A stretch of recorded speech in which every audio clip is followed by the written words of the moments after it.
The year was 2157 and humanity had learned to keep quiet. For 5,000 years, no human had sent a signal into deep space. No radio waves carried messages to the stars.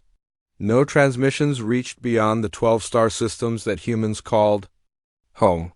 This was the Great Silence Protocol, the most sacred law of human space travel. Captain Jake Morrison stood on the bridge of Titan's Eye, a massive monitoring station floating at the edge of human territory. The station was cold and quiet, just like space itself. Jake had been stationed here for 3 years, watching the endless darkness between stars. His job was simple: listen for any signals that might come from the void and make sure humans never sent anything back. The crew of Titans. I was small but skilled. Dr. Lisa Carter ran the language department, studying old alien signals that had been recorded centuries ago. Commander Alex Rodriguez handled security, making sure no one broke the silence rules. 23 other specialists worked different shifts, all of them sworn to secrecy about what they heard in the dark. Lisa sat at her workstation during the night shift, her eyes tired from staring at empty screens. The computers showed nothing but background radiation and the usual static from distant stars. She sipped her coffee and checked the time. 4 hours until her replacement arrived. She hoped for another quiet night. Then the screen flickered. First, Lisa thought it was a malfunction. A small green dot appeared on her display, pulsing slowly like a heartbeat. She ran a diagnostic check on her equipment, but everything showed normal. The dot kept pulsing, growing slightly brighter with each beat. Lisa called over to Ben Murphy, the night technician. "Hey Ben, take a look at this. I'm getting something weird on channel 7. Ben walked over and stared at the screen. "That's not equipment failure. That's actually a signal." His voice was quiet, almost whispered. "A real signal from deep space." Lisa felt her heart start racing. In 3 years on Titan's Eye, she had never seen a real alien transmission. The old recordings from Earth's archives were one thing, but this was happening right now, in real time. "Where is it coming from?" she asked. Ben typed commands into his console. "The computer is trying to triangulate the source. This is going to take a few minutes." He paused and looked at Lisa. "Should we wake up the captain?" Lisa nodded. "Yes, and Alex too. They need to see this immediately." Within 10 minutes, Jake Morrison was on the bridge in his uniform, his hair still messy from sleep. Alex Rodriguez arrived right behind him, already fully dressed and alert. The security chief never seemed to sleep deeply. "Show me what you found." Jake said. Lisa pointed at her screen. The green dot was still pulsing, but now it had a pattern. 3 short pulses, then 3 long ones, then 3 short again. "It's repeating this sequence every 30 seconds. Alex frowned. "That's SOS, the old Earth distress signal." "But there's more," Lisa said. She switched to a different display. The signal contains mathematical sequences. Prime numbers, the value of pi, and what looks like star coordinates. Jake studied the data. "How far away is the source?" Ben looked up from his calculations. "That's the strange part, Captain. The signal is coming from the dead zone, the empty space between the spiral arms where no stars exist." "That's impossible," Alex said. "Nothing can survive in the void. No planets, no energy sources, nothing." Lisa pulled up another screen. "The signal is incredibly old. My analysis shows it's been traveling for millions of years. But here's what's really strange. It's getting stronger." "Stronger how?" Jake asked. "The signal power is increasing, as if the source is moving closer to us, or as if it's learning how to transmit more effectively." Jake felt a chill run down his spine. The Great Silence Protocol existed for a reason. Ancient Earth records spoke of civilizations that had vanished after responding to mysterious signals from space. The early human explorers had documented dozens of dead worlds, empty cities and abandoned space stations with no explanation of what had happened to their builders. "I want a full analysis," Jake ordered. "Lisa, I need you to decode everything you can from this signal. Ben, keep monitoring the source. I want to know if it changes direction or intensity." "What about the protocol?" Alex asked. The rules say we report any alien contact immediately to Earth Command. Jake thought for a moment. We will. But first I want to understand what we're dealing with. Give me 6 hours to gather data, then we'll send the report. Lisa worked through the night, her excitement growing with each discovery. The signal was incredibly complex, layered with multiple types of information. Mathematical concepts, star charts, and what appeared to be technical diagrams were woven together in patterns that showed remarkable intelligence. But as the hours passed, Lisa began to notice something disturbing. The signal seemed to be adapting to her analysis. When she focused on the mathematical sequences, they became more complex and detailed. When she studied the star charts, new information appeared that hadn't been there before. It's like it knows. I'm watching, she told Jake during his morning inspection. The signal is changing based on how I analyze it. That's impossible, Jake said. Signals don't learn. This one does. Look at this. Lisa showed him a comparison of the signal from 6 hours ago versus the current transmission. The mathematical sequences have become more sophisticated. The star charts now include symbols that match our human navigation systems. Alex joined them at the workstation. Captain, I've been thinking about this all night. The ancient records mention signals like this. They called them honey traps, transmissions designed to attract intelligent species and lure them into responding. Jake studied the data on Lisa's screen. The signal was beautiful in its complexity, containing more scientific information than humanity had discovered in centuries. It was exactly the kind of transmission that would fascinate scientists and explorers. How many civilizations do you think receive signals like this? Jake asked.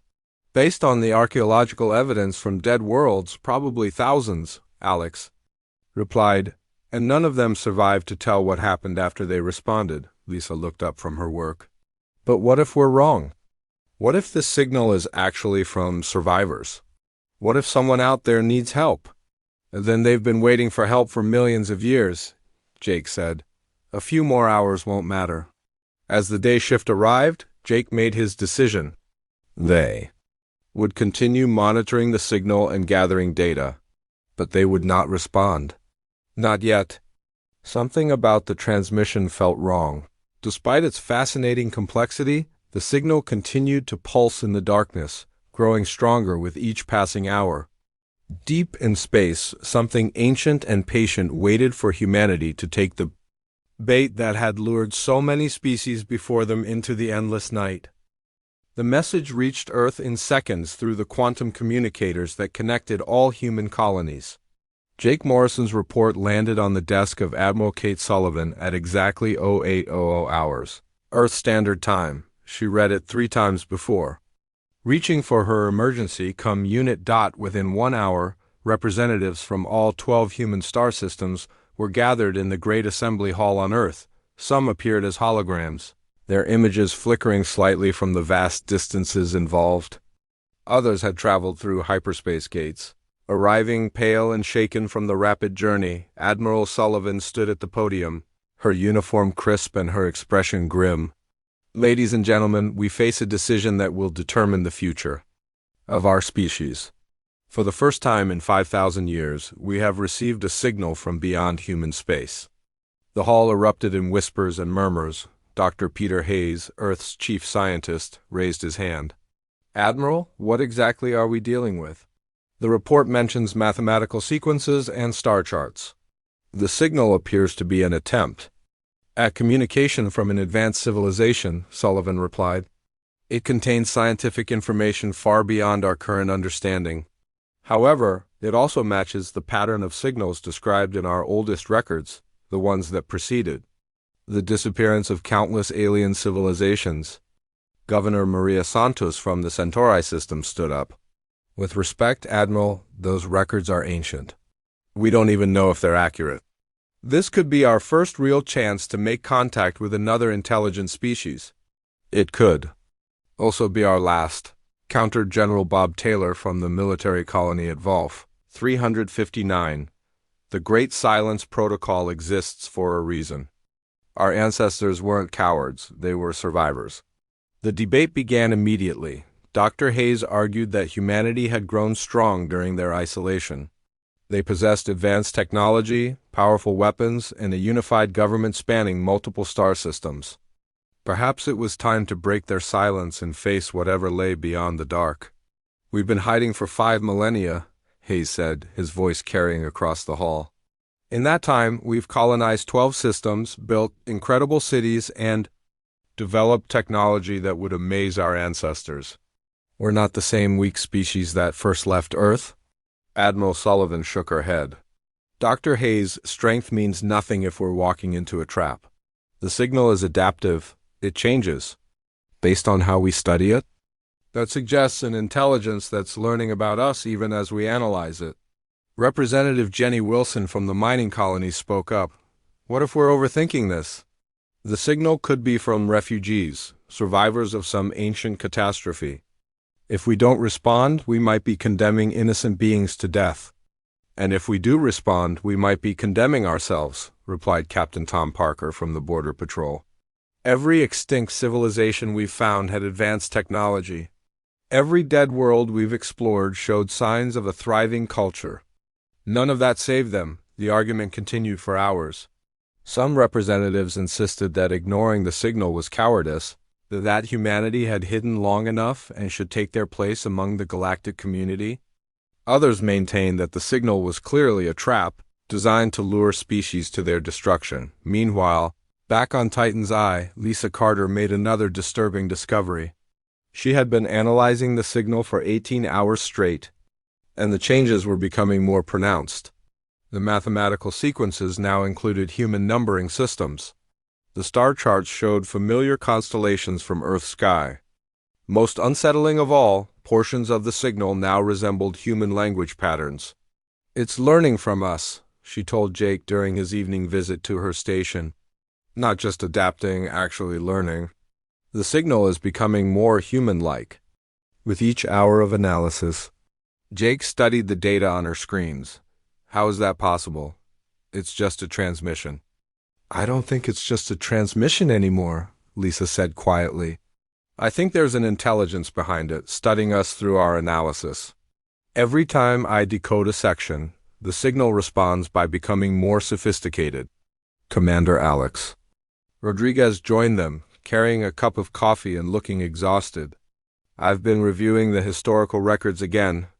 Captain, I found something interesting. The pattern isn't random. Civilizations that received these signals all disappeared within the same time frame, usually between 6 months and 2 years. After first contact, what happened to them?" Jake asked. "That's the mystery. Their worlds were found empty but undamaged. No signs of warfare, no evidence of disease or natural disaster. People just vanished, leaving behind functioning cities and working technology." Lisa looked up from her work. "Maybe they weren't destroyed. Maybe they were taken somewhere." "Taken where?" Alex asked. "The dead zone, the empty space where this signal originates. What if it's not empty at all? What if it's full of collected civilizations?" Jake felt a chill at the thought. "That's speculation, Lisa. We can't base decisions on theories." "But we can't ignore the evidence either," she replied. "The signal is too sophisticated to be natural. It's designed to appeal to scientific minds, to make us curious enough to respond." Back on Earth, the debate in the assembly hall had grown heated. Dr. Hayes and his supporters argued that humanity's isolation had made them weak and fearful. They believed that contact with advanced aliens could accelerate human development by thousands of years. "We could learn technologies that would revolutionize medicine, energy production, and space travel," Hayes argued. "The mathematical sequences in the signal already contain concepts our best scientists are struggling to understand." Admiral Sullivan stood firm in her opposition. "Dr. Hayes, you're talking about technologies we don't understand from a source we can't trust. The signal could be poisoning our minds even as we study it." Governor Santos raised a new point. "What if we compromise? We could send a simple response, just mathematical sequences to show we're intelligent. No location data, no information about our technology or weaknesses." "Any response reveals our location," General Taylor countered. Radio signals can be traced back to their source. The moment we transmit, we're exposed. The debate raged through the night.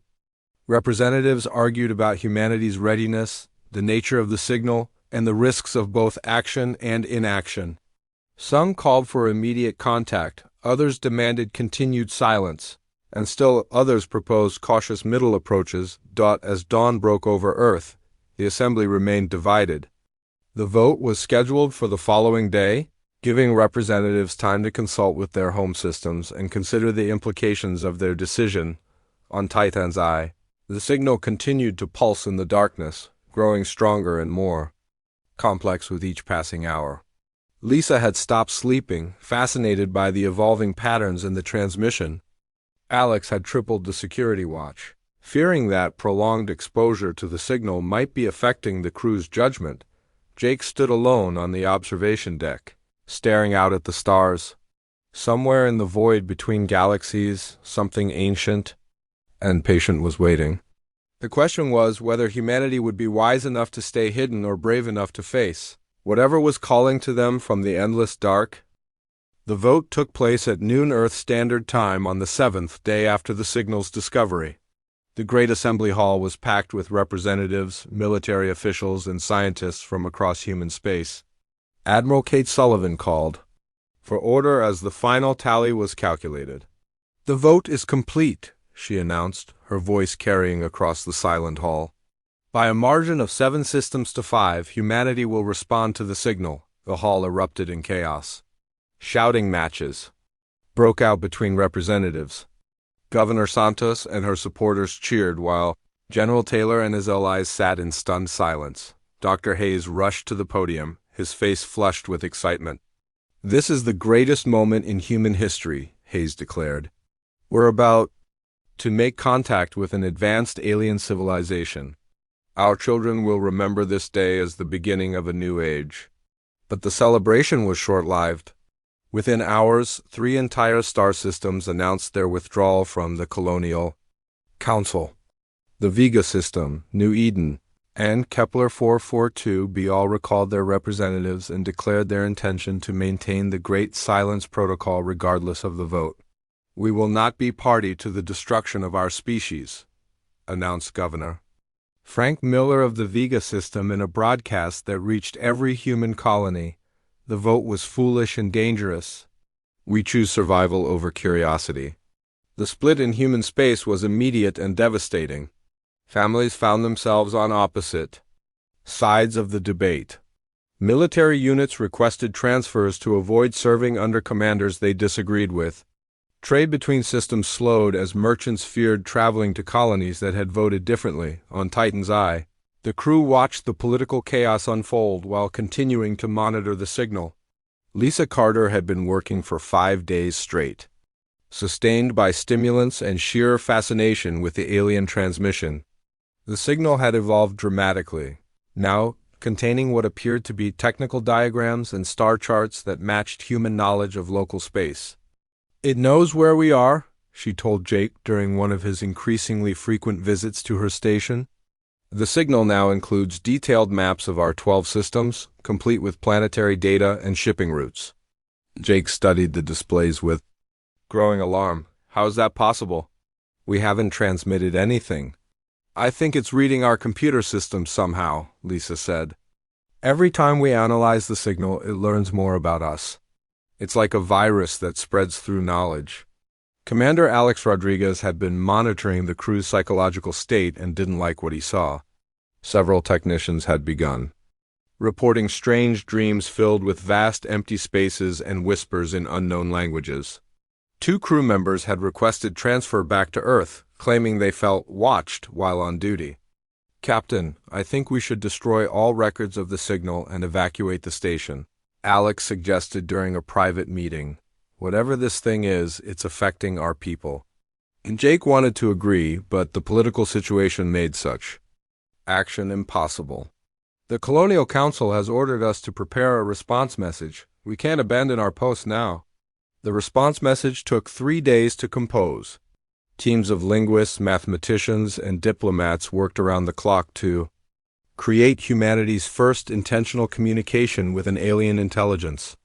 The message contained basic information about human culture, mathematical concepts, and the location of Earth. Dr. Hayes personally oversaw the final version from his position on Earth. This message will be studied by historians for thousands of years, he told his team. We must ensure it represents the best of humanity. The message was simple but comprehensive. It included prime numbers, the periodic table, basic human anatomy, and images of Earth's major cities. Most importantly, it contained a direct question: who are you and what do you want? As the transmission date approached, strange reports began flooding in from across human space. On New Terra, children began drawing pictures of dark spaces filled with moving shadows. On Mars Colony, seismic equipment detected vibrations that matched the rhythm of the alien signal. On Europa Station, hydrophones recorded sounds from beneath the ice that seemed to echo the transmission's mathematical patterns. Dr. Sarah Kim, a psychologist on Earth, issued a report that sent chills through the scientific community. The signal appears to be having a subliminal effect on the human mind, she wrote. Prolonged exposure may be causing shared hallucinations and group psychological phenomena, but Dr. Hayes dismissed these concerns. Every major discovery in human history has been met with fear and superstition, he argued. We cannot let paranoia prevent us from achieving our destiny among the stars. On Titan's Eye, Lisa made her most disturbing discovery yet. Deep within the signal's complex structure, she found what appeared to be a distress call. The mathematical sequences weren't just greetings, they were coordinates, technical specifications, and what looked like a desperate plea for help. Something is trapped at the signal's origin, she told Jake excitedly. The transmission isn't an invitation, it's a cry for rescue. Jake studied the data Lisa had decoded. The distress signal was sophisticated, containing star charts that showed the location of hundreds of solar systems. Many of the coordinates matched the locations of dead worlds that human explorers had discovered over the centuries. Maybe the signal isn't a trap, Jake said slowly. Maybe it's from survivors of whatever destroyed those civilizations. Alex disagreed strongly. Captain, this could be exactly what the signal wants us to think. If it can adapt to our analysis, it can certainly fake a distress call to appeal to our emotions. The debate might have continued, but time ran out. The transmission was scheduled for 1400 hours Earth Standard Time, and Dr. Hayes had refused all requests for delay. The message was loaded into the most powerful transmitter in human space, located on Luna Base. As the moment approached, Jake found himself torn between duty and instinct. Every regulation demanded he follow orders from Earth Command, but every survival instinct screamed that responding to the signal would doom humanity. At exactly 1400 hours, the transmission began. Humanity's first intentional message to an alien civilization raced across space at the speed of light. Carrying with it the hopes and fears of an entire species, the signal was beamed toward the coordinates hidden in the alien transmission, aimed at the dead zone where no stars shone. As the message traveled through the void, monitoring stations across human space recorded its passage, tracking humanity's words as they journeyed toward an ancient intelligence that had been waiting patiently. For millions of years, on Titan's Eye, the crew watched their instruments in tense silence. The alien signal continued to pulse steadily, unchanged by humanity's response. But Lisa noticed something new in the data. The signal was no longer adapting or learning. It had become static, as if it had gathered all the information it needed. It's stopped evolving, she whispered to Jake. The signal is completely stable now. Jake felt a chill of foreboding. Why would it stop learning unless it already knew everything it needed to know? The answer would come soon enough. Somewhere in the darkness between galaxies, something vast and hungry had received humanity's message and was preparing to respond. The response came back in exactly 17 minutes. This was impossible by every law of physics humanity understood. The alien signal's origin point was thousands of light years away. Yet somehow the reply had traveled faster than light itself. Lisa, Carter was the first to detect the incoming transmission. Her instruments screamed warnings as data flooded every receiver on Titan's eye. The alien response wasn't a simple message. It was a massive information dump that overwhelmed their computer systems. Captain Morrison to the bridge immediately. She called over the comm system, her voice shaking with excitement and fear. We're receiving a response, and it's huge. Jake arrived to find Lisa's station covered in scrolling data streams. Every screen showed different information, star charts, technical diagrams, mathematical formulas, and symbols that hurt to look at directly. The sheer volume of information was staggering. How much data are we receiving? Jake asked. Approximately 50 terabytes and still growing, Lisa replied. The transmission includes detailed star maps showing the entire galaxy, technical specifications for technologies we can't even begin to understand, and historical records going back millions of years. Commander Alex Rodriguez joined them, his face pale. Captain, we're not the only ones receiving this. Every monitoring station in human space is being flooded with the same data. Our entire communication network is being overwhelmed. Jake studied the information flowing across the screens. The star charts showed the galaxy as it truly was, not the empty space humans had assumed, but a graveyard filled with the remains of dead civilizations. Hundreds of systems that had once supported life were now marked with symbols that could only mean extinction. My God, Lisa whispered as she decoded another section of the transmission. These are historical records. The aliens are showing us what happened to every species that responded to their signal over the past million years. The records were horrifying in their detail. Civilization after civilization had received the signal, responded with curiosity and hope, and then vanished completely. The pattern was always the same. First contact, a brief period of communication, then total silence as entire species disappeared from the galaxy. It's not just a few civilizations, Lisa said, her voice barely audible. It's thousands. Maybe tens of thousands, all of them gone. Jake felt his blood turn to ice as he read the decoded files. The aliens called themselves the Devourers, and they were not explorers or traders or diplomats. They were hunters on a galactic scale, using their signals to track down intelligent species and consume them completely. Captain, you need to see this, Alex said, pointing to another screen. The technical specifications, they're not gifts or trade offers. They're weapons. Designs for planet crackers, star killers, and things that can destroy entire solar systems. The most terrifying revelation came as Lisa decoded the final section of the transmission. The distress call she had detected in the original signal wasn't from victims of the Devourers, it was from the Devourers themselves. They were trapped in their own dark realm between galaxies, desperate to escape, and they used the signal to lure intelligent species into helping them. The signal isn't a trap, Lisa said, her voice hollow with realization. It's bait. Every species that responds gives them what they need to break free from whatever prison they're trapped in. Jake grabbed his communicator. All stations, this is Captain Morrison. Initiate Emergency Protocol 7. All personnel to battle stations. Prepare for immediate evacuation. But it was too late. The response had revealed not just humanity's location, but the exact coordinates of all 12 human colonies. Long-range sensors across human space began detecting movement in the dead zone where the signal originated. Something vast and dark was stirring in the emptiness between stars. Admiral Sullivan's voice crackled over the emergency channel from Earth.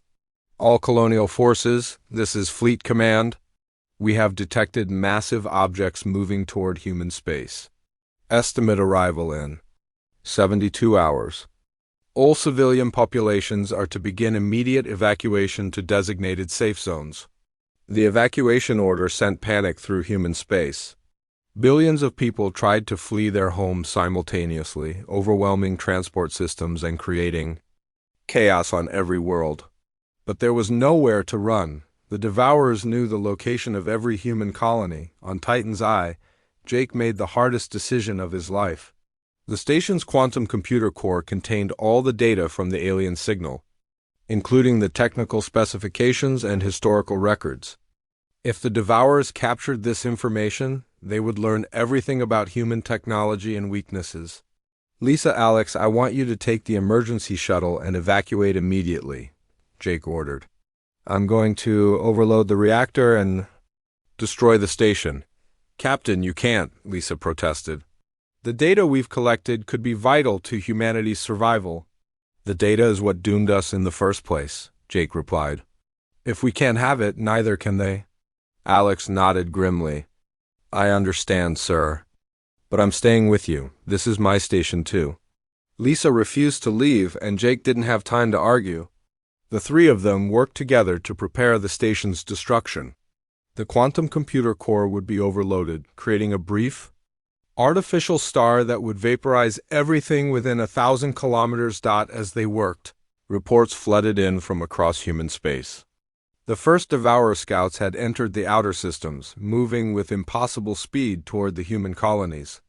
They didn't look like ships. They looked like living darkness, absorbing light and matter as they traveled. Captain, incoming transmission from the lead scout, Alex reported. It's trying to communicate. Jake hesitated, then nodded. Put it through. The voice that came through the speakers was not alien at all. It spoke perfect English with no accent, as if it had been studying human language for years. Greetings. Humans, we are the Devourers. We thank you for your response to our signal. Your species will make a fine addition to our collection. What do you want with us? Jake demanded. What we have always wanted, the voice replied. Knowledge, experience, life itself. Every species we encounter becomes part of us. Their memories, their culture, their very essence joins our collective. You should feel honored. You will live forever within us. Lisa stepped forward. The other civilizations, what happened to them? They became us as you will become us. Resistance is pointless. We have consumed species far more advanced than humanity. Your weapons cannot harm us. Your defenses cannot stop us. Your only choice is to submit willingly or be taken by force. Jake cut the transmission. That's all I needed to hear. Initiating reactor overload in 60 seconds. The three of them stood together on the bridge as the countdown began. Outside, the viewports, the first Devourer scouts, were visible as dark shapes blotting out the stars. They moved with purpose, heading directly for the human colonies. Do you think humanity can survive this? Lisa asked. Jake thought of the billions of humans across 12 star systems, all of them facing an enemy that had consumed thousands of civilizations. I don't know. But at least we'll go down fighting. The reactor reached critical mass. For a brief moment, Titan's Eye became a new star, its light visible from Earth itself. The station and all its secrets were consumed in nuclear fire, denying the Devourers the information they sought, but the gesture was futile. The Devourers had already learned everything they needed from humanity's response. They knew where the colonies were, how many people lived there, and what technologies humans possessed. The hunt had begun, and this time the prey was humanity itself. The first Devourer scouts entered human space 3 days after the destruction of Titan's Eye. They expected to find a primitive species cowering in fear, begging for mercy like the thousands of civilizations they had consumed before. Instead, they discovered something that had never happened in their million-year history of galactic hunting. Humanity didn't run. Commander Alex Rodriguez had survived the destruction of Titan's Eye by evacuating at the last moment. Now he stood on the bridge of the battleship New Horizon, watching the enemy approach the outer colonies. The Devourer scouts moved like living shadows, absorbing light and energy as they traveled through space. All ships, this is command control, came Admiral Sullivan's voice over the fleet channels. Remember your training. Remember what we've prepared for. Today we show these creatures that humanity doesn't kneel. The human response began immediately. What the Devourers had assumed were simple colonies revealed their true nature as massive fortress worlds. Every civilian building contained hidden weapons. Every transport ship was actually a disguised warship. Every mining station was a military outpost in disguise. The Great Silence Protocol, it turned out, had never been about hiding from the Devourers. It had been about preparing for them. For 5,000 years, humanity had been building in secret. Every colony was positioned not for comfort or resources, but for strategic advantage. Every ship design, every weapon system, every military tactic had been developed with one goal in mind: fighting an enemy that consumed civilizations. The first battle took place at the edge of the Proxima Centauri system. The Devourer scouts, expecting easy prey, found themselves facing a coordinated fleet of over 300 human warships. These weren't the primitive chemical rockets the aliens expected, but vessels armed with weapons that had been developed specifically to fight beings like them. Captain Jenny Brooks commanded the lead squadron. Her ships opened fire with energy weapons that tore through Devourer shields like paper. The alien scouts, accustomed to overwhelming their victims through sheer terror, found themselves being systematically destroyed by an enemy that showed no fear. "Target their core structures," Jenny ordered. "Don't let any of them escape to report back." The battle lasted 6 hours. When it ended, 12 Devourer scouts had been reduced to drifting debris. Not a single human ship was lost. But more importantly, the engagement had provided crucial intelligence about the enemy's capabilities and weaknesses. On Earth, Dr. Lisa Carter worked frantically in a hidden research facility deep beneath the Swiss mountains.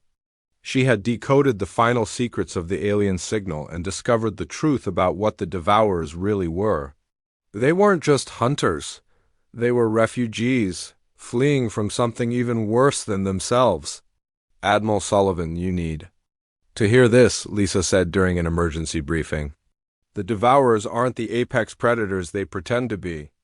They're running from something called the Void Hunters, and they're terrified." The revelation changed everything. The signal that had lured so many civilizations to their doom was actually a desperate attempt by the Devourers to find new territory, new resources, and new species to add to their collective in preparation for a war they were losing. "That's why they consume other civilizations," Lisa explained. "They're trying to gather enough knowledge and technology to fight back against whatever is hunting them. Every species they absorb makes them stronger." Admiral Sullivan studied the data Lisa had provided. "If they're running from something worse, why are we fighting them instead of helping them?" "Because they're genocidal monsters who have murdered billions of innocent beings," Alex replied from his position at the front lines. "Whatever they're running from might be our problem eventually, but right now they're the immediate threat." The war that followed was unlike anything the galaxy had ever seen. The Devourers sent their main fleet toward human space, expecting to overwhelm the colonies through sheer numbers. Instead, they found themselves drawn into a carefully orchestrated trap. Humanity's true strength wasn't their weapons or their ships, it was their strategy. Every battle was fought on human terms, in locations chosen by human commanders, using tactics the Devourers had never encountered before. The aliens were used to fighting desperate, terrified civilizations that had just learned of their existence. They had never faced an enemy that had been preparing for them for millennia.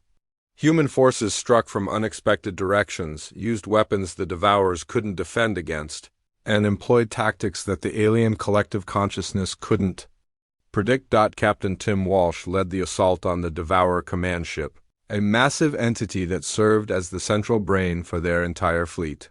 His strike force penetrated deep into enemy territory, fighting through defenders that had consumed the knowledge of 1,000 different species. "Remember, we're not just fighting for humanity," Tim told his crew as they approached the target. "We're fighting for every civilization these monsters destroyed. Every innocent species they consumed is counting on us." The battle for the command ship lasted 2 days. Human soldiers fought through corridors filled with the absorbed essence of dead civilizations, past walls that whispered in languages from extinct worlds. At the center of the ship, they found the Devourer's true form, not a single being, but a collective consciousness made up of millions of consumed minds. "You cannot defeat us," the collective spoke through speakers that lined the walls. "We are the combined knowledge of 1,000 civilizations. We are immortal, we are inevitable." "Maybe," Tim replied as his team planted quantum charges throughout the central core. "But you made one mistake. You assumed we were like all the other species you faced. You thought we would be afraid. The charges detonated simultaneously, tearing apart the command ship and severing the collective consciousness that controlled the Devourer fleet. Without their central coordination, the alien forces fell into chaos. The final phase of the war took place in the dead zone itself, the empty space between galaxies where the Devourers had made their base. Human forces pushed deep into enemy territory, using captured Devourer technology to navigate the cosmic void. What they found there shocked them. The ruins of 1,000,000 civilizations, stored and preserved by the Devourers like trophies. Entire worlds had been relocated to this dark realm, their populations kept in stasis as the aliens slowly absorbed their knowledge and culture. Lisa Carter led the liberation effort, working to free the surviving members of hundreds of different species. Most had been in stasis for so long that their civilizations were just memories, but they were alive and grateful to be rescued. "The galaxy isn't empty," she reported back to Earth. "It's full of survivors hidden away in this dark place. We can rebuild what the Devourers destroyed." The war ended not with humanity's destruction, but with the complete defeat of an enemy that had terrorized the galaxy for millions of years. The signal that had once been a trap became humanity's greatest weapon, broadcast across space with a simple message: "We are humanity, we answered your call, we are not afraid, and we are coming for you."